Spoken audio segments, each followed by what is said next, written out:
4 কুল উল্টো করে পড়ে ফু দিলে কি হয়? আমি আবার বলছি, 4 কুল উল্টো করে পড়ে ফু দিলে কি হয়? খুবই দামি এবং গুরুত্বপূর্ণ আমলটি। আমলটি আপনি শিখে রাখুন, আপনার কাজে লাগবে। আমলটি কখন কিভাবে করবেন, কোন নিয়মে করবেন, আমলটি করে কিভাবে উপকৃত হবেন আমি বলে দিচ্ছি। বিস্তারিত জানার জন্য, আমলটি শিখে রাখার জন্য ভিডিওটি না কেটে ধৈর্য এবং মনোযোগ সহকারে শেষ পর্যন্ত আপনি দেখতে থাকুন, তাহলে সঠিক নিয়মে আমলটি করতে পারবেন। ভাই বোন, আমলটি করে যখন আপনি লাভবান হবেন, উপকার পাবেন, তখন বুঝবেন কত দামি এবং গুরুত্বপূর্ণ আমলটি। তাই আমলটি করতে আপনার পয়সা খরচ করতে হবে না, একটু সময় ব্যয় করতে হবে। একটু সময় ব্যয় করে আমলটি করে দেখুন না কি হয়। কোন সমস্যা থেকে আপনি বাঁচতে পারেন দেখুন, কোন সমস্যার সমাধান হবে আপনি দেখুন। প্রিয় ভাই বোনেরা, আমলটি কিভাবে করবেন আমি বলে দিচ্ছি। শুরুতে উত্তম পবিত্রতা অর্জন করবেন, উত্তম পোশাক পরিধান করে নির্জন একটি জায়গায় বসবেন। এরপরে জীবনের গুনার কথা স্মরণ করে ক্ষমা প্রার্থনা করবেন। আল্লাহ জীবনের সমুদায় গুনাহ খাতাগুলো মাফ করে দিয়ে অন্তরকে পাক পবিত্র বানিয়ে দিন। এভাবে আল্লাহ রাব্বুল আলামিনের কাছে বলবেন। তারপর 3 বার দুরূদ শরীফ সাল্লাল্লাহু আলাইহি ওয়াসাল্লাম, সাল্লাল্লাহু আলাইহি ওয়াসাল্লাম, সাল্লাল্লাহু আলাইহি ওয়াসাল্লাম ইস্তিগফার এবং দুরূদ শরীফ যখন পাঠ করা হয়ে যাবে, এরপর আপনি কি করবেন? এরপরে আপনি সূরা পাঠ করবেন। প্রিয় ভাই বোনেরা, কেউ বিভ্রান্ত হবেন না, ভিডিওটি শেষ পর্যন্ত দেখবেন, এরপরে আপনি মন্তব্য করবেন। তো বলতে পারেন বা বুঝতে পারেন যে হুজুর উল্টো পড়লে আবার কোনো ক্ষতি আছে কিনা, কোনো গুনাহ হবে কিনা, কিভাবে উল্টো আপনি দেখুন সেটা। এভাবে ইস্তিগফার দুরূদ শরীফ পাঠ করে সূরা পাঠ করবেন। এর পূর্বে রব্বে কারীমের কাছে বলবেন, আল্লাহ আমার আমলকে, আমার সময়কে কবুল করুন, আর যে সমস্যা সমাধানের জন্য আমলটি করতেছি সেই সমস্যা আপনি সমাধান করেন। এভাবে বলে আপনি 4 কুল পাঠ করবেন। প্রিয় ভাই বোনেরা, শুরুতে কোন সূরা পাঠ করবেন? সূরাতুন নাস। আমি বলে দিচ্ছি, বিসমিল্লাহির রাহমানির রাহিম, কুল আউযু বিরাব্বিন নাস, মালিকিন নাস, ইলাহিন নাস, মিন শাররিল ওয়াসওয়াসিল খান্নাস, الذي يوسوس في صدور الناس من الجنة والناس. এরপর সূরা ফালাক।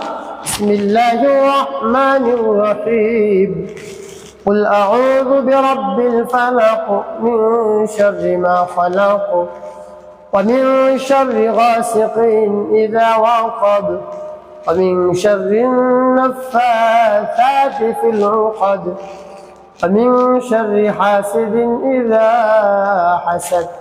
وبريخلاص.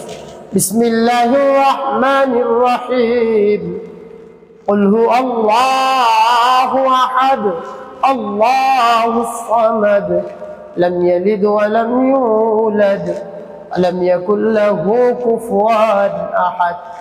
كافرون. بسم الله الرحمن الرحيم، قل يا أيها الكافرون لا أعبد ما تعبدون ولا أنتم عابدون ما أعبد ولا أنا عابد ما عبدتم ولا أنتم عابدون ما أعبد لكم دينكم ولي دين. যখন পাঠ করে যাবে একটু শুনে দেবেন, তারপর আপনি আবার পাঠ করবেন। বিসমিল্লাহির রাহমানির রাহিম, কুল আউযু বিরাব্বিন নাস, মালিকিন নাস, ইলাহিন নাস, মিন শাররিল ওয়াসওয়াসিল খান্নাস, الذي يوسوس في صدور الناس من الجنة والناس. এরপর সূরা ফালাক।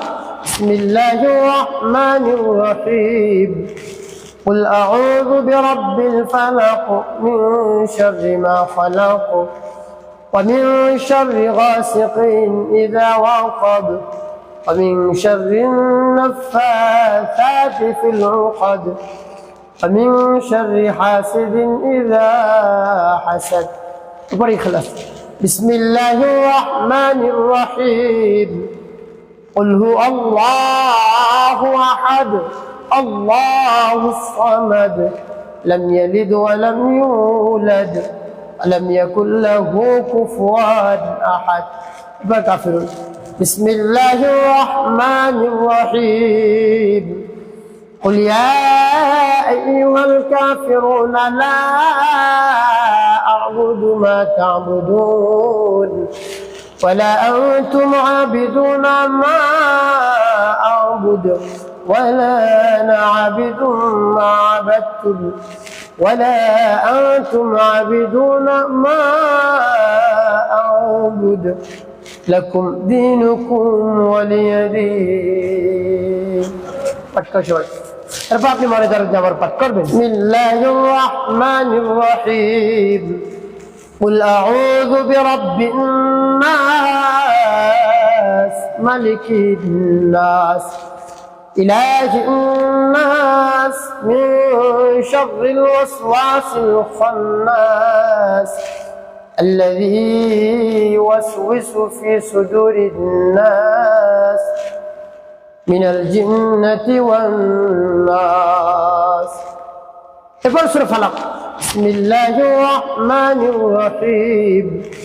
قل أعوذ برب الفلق من شر ما خلق ومن شر غاسق إذا وقب ومن شر النفاثات في العقد ومن شر حاسد إذا حسد. بسم الله الرحمن الرحيم. قل هو الله أحد الله الصمد لم يلد ولم يولد ولم يكن له كفوا أحد. كافرون. بسم الله الرحمن الرحيم. قل يا أيها الكافرون لا أعبد ما تعبدون ولا أنتم عابدون ما أعبد ولا أنا عابد ما عبدتم ولا أنتم عابدون ما أعبد لكم دينكم ولي دين. পাঠ করার সময় প্রিয় ভাই কতবার গুনে গুনে 3 বার পাঠ করবেন, শেষে পাঠ করবেন নবীজি সাল্লাল্লাহু আলাইহি ওয়াসাল্লাম মুহাব্বত নিয়ে ভালোবাসা নিয়ে 3 বার দুরূদ ইব্রাহিম। اللهم صل على محمد وعلى ال محمد كما صليت على ابراهيم وعلى ال ابراهيم انك حميد مجيد. اللهم بارك على محمد وعلى ال محمد كما باركت على ابراهيم وعلى ال ابراهيم انك حميد مجيد. اللهم صل على محمد وعلى ال محمد كما صليت على ابراهيم وعلى ال ابراهيم إنك حميد مجيد. اللهم بارك على محمد وعلى آل محمد كما باركت على إبراهيم وعلى آل إبراهيم إنك حميد مجيد. اللهم صل على محمد وعلى آل محمد كما صليت على إبراهيم وعلى آل إبراهيم إنك حميد مجيد. اللهم بارك على محمد وعلى آل محمد كما باركت على إبراهيم وعلى آل إبراهيم إنك حميد مجيد. প্রিয় ভাই বোন আমলটি করা শেষ, কোন উদ্দেশ্যের জন্য আপনি আমলটি করলেন? আপনার যদি বিবাহ শাদী না হয়, বয়স পেরিয়ে যাচ্ছে, আপনাকে দেখতে এসে মানুষ পছন্দ করে আবার করে না, বিয়ের 3 তারিখ ঠিক হয় আবার ভেঙে যায়, এভাবে যদি হয়, এভাবে হতে হতে আপনার বয়সও পেরিয়ে যাচ্ছে, দুশ্চিন্তার মধ্যে পড়ে গিয়েছেন, তাহলে রব্বুল কারীমের উপর পরিপূর্ণ বিশ্বাস নিয়ে, আস্থা নিয়ে, ভরসা নিয়ে এভাবে দৃঢ়তার সাথে আমলটি করে রব্বুল কারীমের কাছে বলুন, তার কাছে ফরিয়াদ করুন, আকুতি মুগ্ধ করে চোখের পানি ফেলে সাথে সাথে কাজ হয়ে যাবে ইনশাআল্লাহ। আল্লাহ রাব্বুল আলামিন দরখাস্ত কবুল করে নেবেন। তো প্রিয় ভাই বোন, একটি কাজ আপনাকে করতে হবে, 5 ওয়াক্ত নামাজ আদায় করতে হবে, মানুষের কল্যাণে খিদমতে কাজ করবেন, অবশ্যই আপনার জীবন সুখময় হবে, শান্তিপূর্ণ হবে।